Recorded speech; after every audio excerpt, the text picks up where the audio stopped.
जय श्री राम दोस्तों। मैं कल्याण भगत स्वागत करता हूं आपका अंबे कल्याण चैनल पर।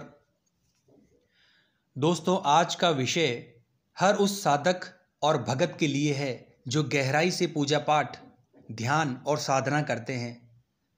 क्या आपने कभी अनुभव किया है कि पूजा पाठ करते वक्त आपके शरीर में हल्का दर्द होता है जो किसी दवा से ठीक नहीं होता? यह दर्द आपको ऐसा महसूस कराता है जैसे कोई शक्ति आपके शरीर में काम कर रही हो। अगर इसका जवाब हाँ है तो ये वीडियो खास आपके लिए है, क्योंकि आज हम आपको बताएंगे कि ऐसा क्यों होता है और इसके पीछे क्या आध्यात्मिक कारण है। दोस्तों, जब कोई व्यक्ति गहरी साधना करता है तो उसका शरीर और आत्मा एक दिव्य ऊर्जा महसूस करता है। कई बार ये ऊर्जा इतनी प्रबल होती है कि शरीर के कुछ अंग इसे तुरंत स्वीकार नहीं कर पाते और इसके परिणाम स्वरूप हल्का हल्का दर्द अनुभव होता है। इस दर्द को समझना बेहद ज़रूरी है, क्योंकि ये सिर्फ एक शारीरिक प्रक्रिया नहीं है बल्कि आपके आध्यात्मिक विकास का प्रतीक है। तो दोस्तों, आइए जानते हैं उन अंगों के बारे में जहां ये दर्द महसूस होता है और इसके आध्यात्मिक कारण क्या है। सबसे पहले है माथे का दर्द, यानी आज्ञा चक्र का जागरण।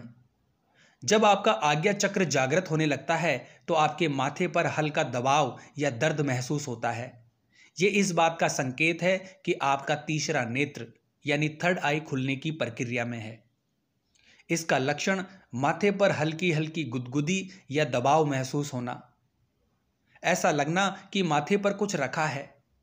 भूत, वर्तमान और भविष्य का स्पष्ट ज्ञान होना, दूसरों के कर्मों और परेशानियों का सहज ज्ञान प्राप्त होना।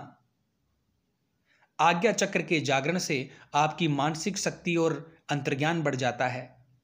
आपको ऐसी चीजें समझ में आने लगती है जो साधारण व्यक्ति को समझ में नहीं आती।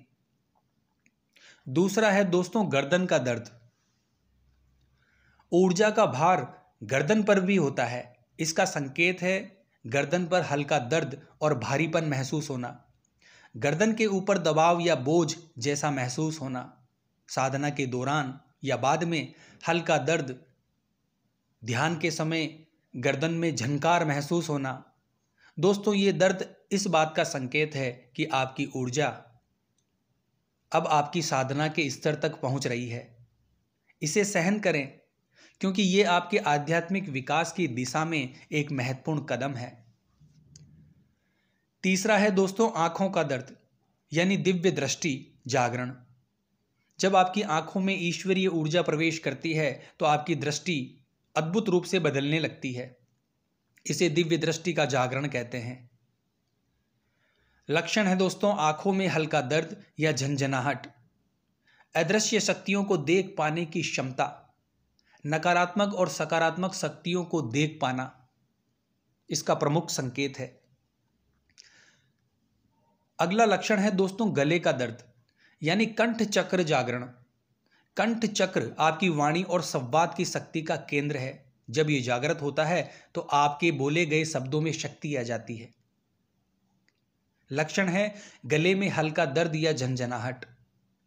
कंठ चक्र के जागरण से जो शक्ति हमें प्राप्त होती है वो है बोली हुई बातों का दूसरों पर गहरा प्रभाव, सत्य और ईश्वर से जुड़े शब्दों का बोलना, बिना बोले दूसरों के मन की बातें समझ पाना।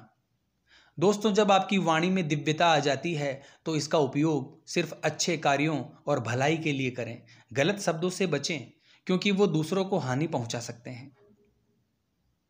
पांचवा है दोस्तों कानों का दर्द, यानी दिव्य श्रवण शक्ति का प्राप्त होना। अगर आपके कानों में ईश्वरीय ऊर्जा प्रवेश करती है तो आप उन ध्वनियों को सुन सकते हैं जो साधारण व्यक्ति नहीं सुन पाता। इसे दिव्य श्रवण शक्ति कहा जाता है। इसका लक्षण है कानों में हल्का दर्द या झंझनाहट। इससे व्यक्ति को देवताओं की भाषा समझना, पशु पक्षियों की भाषा सुनना, प्रश्नों का उत्तर दिव्य ध्वनियों के माध्यम से मिलना, इस प्रकार की शक्ति व्यक्ति को प्राप्त होती है। ये अनुभव आपको सही दिशा में मार्गदर्शन करने में मदद करता है, लेकिन इसे संभालकर और सही उद्देश्य के लिए उपयोग करें। अगला है दोस्तों पीठ और कमर का दर्द, यानी कुंडलिनी जागरण। साधना करते समय जब आपकी कुंडलिनी शक्ति जागृत होती है तो ये शरीर के हर चक्र को सक्रिय करती है। इस प्रक्रिया में पीठ और कमर में दर्द महसूस होता है। इसका लक्षण है रीढ़ की हड्डी में झंझनाहट, कमर में खिंचाव और दर्द, ध्यान के दौरान गर्माहट महसूस होना, दिव्य अनुभव और गहरे ध्यान की स्थिति। अब बात करते हैं इसके महत्व के बारे में। दोस्तों, कुंडलिनी जागरण आपके जीवन में दिव्यता और शक्ति का संचार करता है। इसे जागृत करने के लिए धैर्य और समर्पण जरूरी है। 7वां लक्षण है दोस्तों हाथों का दर्द, यानी चमत्कारिक शक्ति जागरण। जब आपके हाथों में ईश्वरीय शक्ति प्रवेश करती है तो आप दूसरों को रोग मुक्त करने या आशीर्वाद देने की शक्ति प्राप्त करते हैं। इसका लक्षण है हथेलियों में गर्माहट या झंझनाहट। इसमें रोगियों पर हाथ रखने से उनकी स्थिति में सुधार, ताबीज या मंत्रों की शक्ति बढ़ाने की क्षमता व्यक्ति को प्राप्त होती है। ये शक्ति दूसरों की भलाई के लिए है। इसे सही दिशा में उपयोग करें और हमेशा धर्म और सच्चाई के मार्ग पर चलें। 8वां लक्षण है दोस्तों पेट का दर्द, यानी मणिपुर चक्र जागरण। जब आपकी साधना गहराई तक पहुंचती है तो मणिपुर चक्र, जो आपकी आंतरिक ऊर्जा और इच्छा शक्ति का केंद्र है, वो जागृत होने लगता है। इस चक्र के जागरण से आपके पेट के क्षेत्र में हल्का हल्का दर्द या बेचैनी महसूस हो सकती है। इसका लक्षण है पेट में हल्का खिंचाव या दर्द, अंदरूनी गर्माहट या ऊर्जा का अनुभव। इसके प्रभाव से व्यक्ति में आत्मविश्वास और इच्छा शक्ति में वृद्धि, निर्णय लेने की क्षमता में सुधार होता है। मणिपुर चक्र के जागरण से आप अपने जीवन में साहस और आत्मनिर्भरता का अनुभव करते हैं। यह आपको आपकी छिपी हुई क्षमता का एहसास कराता है। अगला है दोस्तों पैरों में दर्द। पैर हमारे शरीर का आधार हैं और जब आपकी साधना में दिव्य ऊर्जा आपके मूलाधार चक्र यानी रूट चक्र को सक्रिय करती है तो पैरों में हल्का दर्द या झंझनाहट महसूस होती है। इसका लक्षण है पैरों में गुदगुदी या कंपन, लंबे समय तक ध्यान करने पर पैरों में भारीपन, धरती से ऊर्जा का जुड़ाव महसूस होना, आत्मा का प्रकृति के साथ तालमेल बैठना। ये अनुभव आपको सिखाता है कि आध्यात्मिकता का आधार स्थिरता है। ये आपको भौतिक और आध्यात्मिक जीवन में संतुलन बनाने में मदद करता है। अगला लक्षण है दोस्तों हृदय का दर्द, यानी अनाहत चक्र जागरण। अनाहत चक्र जो हृदय के पास स्थित है, यह आपके प्रेम और करुणा का केंद्र है। जब ये चक्र सक्रिय होता है तो आप असीम प्रेम, दया और ईश्वरीय शक्ति का अनुभव करते हैं। इसका लक्षण है हृदय क्षेत्र में हल्का दबाव या दर्द, भावनात्मक संवेदनशीलता में वृद्धि, बिना किसी कारण के खुशी या उदासी महसूस करना, दूसरों की पीड़ा को समझने की गहरी क्षमता।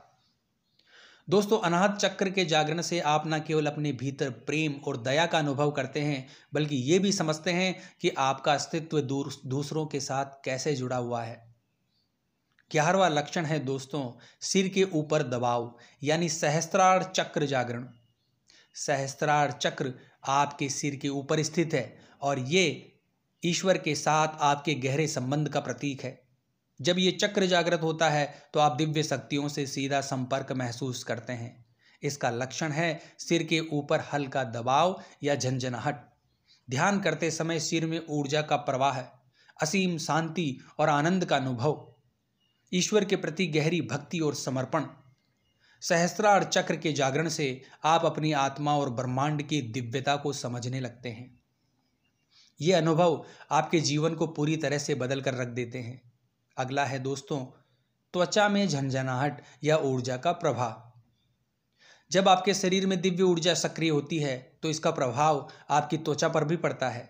यह अनुभव न केवल आपके आध्यात्मिक विकास का संकेत है बल्कि आपके शरीर और आत्मा के बीच तालमेल को भी दर्शाता है। इसका लक्षण है त्वचा में झंझनाहट या गुदगुदी, बिना किसी कारण के ठंडी या गर्म लहर का अनुभव, शरीर पर दिव्य ऊर्जा का प्रवाह महसूस करना, ध्यान के दौरान हल्के कंपन का अनुभव। ये अनुभव आपके शरीर और ब्रह्मांडीय ऊर्जा के बीच गहरे संबंध का प्रतीक है। ये आपको सिखाता है कि आप ब्रह्मांड का हिस्सा हैं और ब्रह्मांड आपकी ऊर्जा का। दोस्तों, आज का ये विषय बेहद खास था। जब आप ईश्वरीय साधना और भक्ति मार्ग पर चलते हैं तो यह यात्रा सिर्फ बाहरी नहीं बल्कि आपके अंदर भी गहरे बदलाव लाती है। आपका शरीर, मन और आत्मा तीनों दिव्य ऊर्जा के स्पर्श से नई ऊंचाइयों तक पहुंचते हैं। इन अनुभवों का डरने या परेशान होने की बजाय स्वागत करें, क्योंकि ये महादेव की कृपा का प्रतीक है। ये संकेत है कि आपकी साधना सफल हो रही है और आप ईश्वर से जुड़ने की राह पर आगे बढ़ रहे हैं। अगर आप इन अद्भुत बदलावों का अनुभव कर रहे हैं या इन संकेतों को महसूस कर रहे हैं तो कृपया हमें कमेंट बॉक्स में ज़रूर बताएं। आपके विचार और अनुभव हमारी इस आध्यात्मिक यात्रा का एक महत्वपूर्ण हिस्सा है। कुछ बातें याद रखें, यह अनुभव आपको ईश्वर के करीब लाने के लिए है, इसीलिए इनका उपयोग सत्कार्य और दूसरों के कल्याण के लिए करें। अपनी ऊर्जा को सही दिशा में लगाएं और अपने जीवन को सकारात्मक और प्रेरणादायक बनाएं। ये यात्रा केवल शुरुआत है। महादेव की कृपा से आपके जीवन में और भी दिव्य अनुभव आएंगे। तो हर हर महादेव बोलना पड़ेगा दोस्तों। जय मां अम्बे, जय श्री कल्याण।